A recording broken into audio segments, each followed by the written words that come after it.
Hey guys, this is Sarah. You're watching the Titan Podcast. Hey guys, welcome to the first episode of the Titan Podcast. Thank you for joining us today. Our first guest here on the podcast is Mr. Grimstead, the principal of Union. So, Mr. Grimstead, how long have you been principal? This is my 10th year as a principal Union. As a principal, you probably talk to a lot of people, so what's one of the most outlandish excuses you've ever heard from a student? Wow. At my old school, there was someone who used to keep a top 10 list of things you just cannot believe happened. Weekly, something would change on the list. So, I can't think of my most outlandish excuse. I think one of the most amazing things I've seen a student do is this was probably about 15 years ago, hacked into the district's computers, and he ordered like 400 cases of toilet paper, changed a bunch of people's grades. Somehow we heard about it at the school, and then we told the IT department. There's a student who hacked it and did all this, and they said, no, that's not possible. We have all these security measures. But then they sent somebody out, and I vividly remember the student sitting across from me, the IT person there. The student explains in a minute what he did, and then the IT person looked at us and said, yeah, he did that. Yeah, we have a huge problem. So that ended up being the Columbian. It was just pretty crazy. This kid figured all this out. He was an amazing brain. What's your definition of a successful student? I think anyone who becomes a lifelong learner is a successful student. I'm not as concerned about what you learn, but the fact that you're a learner and getting smarter every day. I really feel like that should be all of us. So, and I kind of feel like that's who I aspire to be. So that to me, that's what matters, is learning, not so much what you learn or this type of student. It's a person who's a learner. So to you as a person who's going on this journey of life, what are the top 3 items that you feel are crucial to your survival kit? So things like, chocolate would be on my list, or caffeine. That's pretty funny. I'm addicted to print. People who know me know I absolutely despise meetings. I don't hold any meetings unless my bosses say we're going to have a meeting. We don't have faculty meetings. I learn everything through reading. I'm just like addicted to print. So I have to be reading. Like if I'm not reading, it drives me insane. I like to work out. That's just the way I relieve stress. So that's something where I have to do every day. I have a Fitbit, but I have a certain number of steps. I like to lift weights. That stuff I feel compelled to do, and I enjoy it. But it's not something that's like, I might work out, I might not. It's something which is part of who I am. And I'd probably say the third thing would be just my family. Family is really important to me, and it's really where a lot of my big decisions have come because of my family, as far as almost anything. So I'd say those are the 3 things that would be in my survival kit. What's the best piece of advice you've ever received?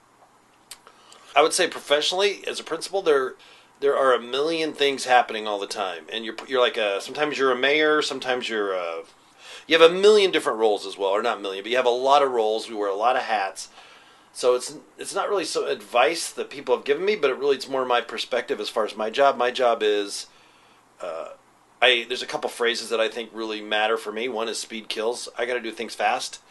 I can't let things just like drag on. And then I guess my other thing that I have learned from the students here at Union. Now, I worked at a lot of other schools in the district, and great kids, great schools.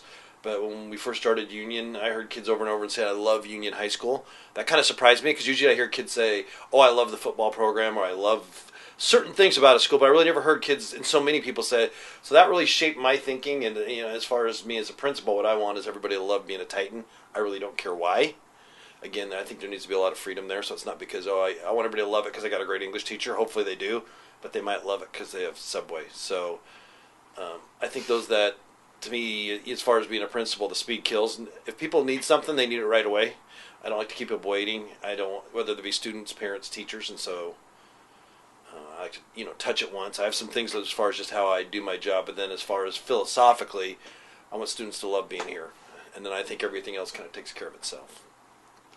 So if you could go back in time and tell, baby Grimstead something, what's something that you would tell your former self? Wow, that's a really good question. The funny thing is I have an identical twin. We're completely identical in almost every way, but when he was in high school, he worked really hard. When I was in high school, I just spent a lot of time not working hard. Now I love my job and I love everything I do, but now he's a real successful entrepreneur and has his own business, and sometimes I think, that might have been kind of a fun path to take. I don't necessarily regret it, but if I were to go back, I'd probably tell myself, work a lot harder in middle school and high school. I really didn't figure that out until I was in college and graduate school. What's your mantra, or something that you say when you get in a rut? My mantra is I try and be positive, and I want to be around positive people. Some of my job has built-in conflict. Sometimes parents are upset, or teachers, or kids, and I'm fine with that. I get that that's part of my job. But I can't be around negative people. And I'm not saying I'm Mr. Positive, but I try and be positive and see the good in things and try and see, okay, solutions. So there was another person I worked with who's now the principal, Shahela, Greg Brown always used to say, are you problem identifying or problem solving? I'd rather be around problem solvers. I don't really need to be around a bunch of problem identifiers. And I would say that in my own life, personal life, professional life. So I guess that would be the thing. I need positive. I can't deal with negative or too much negative. I feel like you make a choice to be positive or negative. I want to choose to be positive and be around people who choose to be positive. When you hit a rough patch, then, how do you stay positive? I think you end up just going back to your values and what's important to you. And I think it's, like you said, the survival kit. Some of it's just that survival kit. So hopefully as you get older, we all get smarter. Sometimes it's true and sometimes not. But you get a little bit smarter about yourself and realize you're in a rough patch. Give yourself some freedom to be who you are, I think, and make mistakes. And also realize that rough patches are part of life. It's easy for me to say, but that's the truth. You'll see in research about students that we need to teach them perseverance and grit. I don't really believe that. I believe we all learn perseverance and grit through kind of hard times, and we're not going to set up a situation to make students have hard times. But it's that idea, okay, what I'm learning here is some perseverance or grit. And in the end, I think it goes back to being a problem solver versus a problem identifier, always looking for solutions. At least gives you some hope. I think sometimes if you get in that rut and you have no hope, then that's not good. So I would say that's what, to me, I always feel like I have some hope, that I have some control of what's going on in my life or going on in a situation. So what is one of those things that you hope to be able to do? So in 20 years, where do you want to see yourself? I'm super interested in investing in the stock market. I'm really interested in that kind of stuff.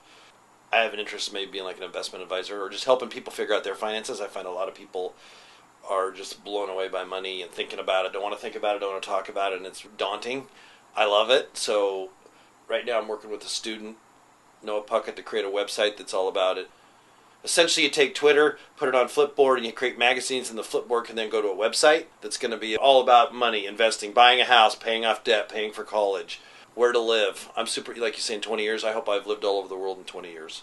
So I've been here in Vancouver for the last 27, but I could see myself retiring in a lot of different places outside the United States. So I'm hoping I've done a whole bunch of new stuff. And then I like to learn, so I think I will have learned a great deal. I mean, there's some things that I know I won't be doing. Like I'm not, because of union, I have to do Facebook stuff just to put it on there. I'm really interested in technology, but not like the social media. Not like Facebooky stuff, if that makes sense. So I hope I'm still learning.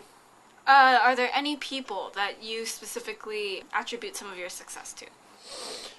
I went to Harvard for my master's, so I really felt like that was the key learning experience of my life, because you went there and everybody that was the professors or the people that wrote the books, they wrote the textbooks, but they really treated everybody like you as smart as they were, which kind of blew my mind. But eventually, it was great being around all those people, and I feel like I learned so many things, really more of an outlook about the world, an outlook about what learning means and how powerful it is. It's life-changing.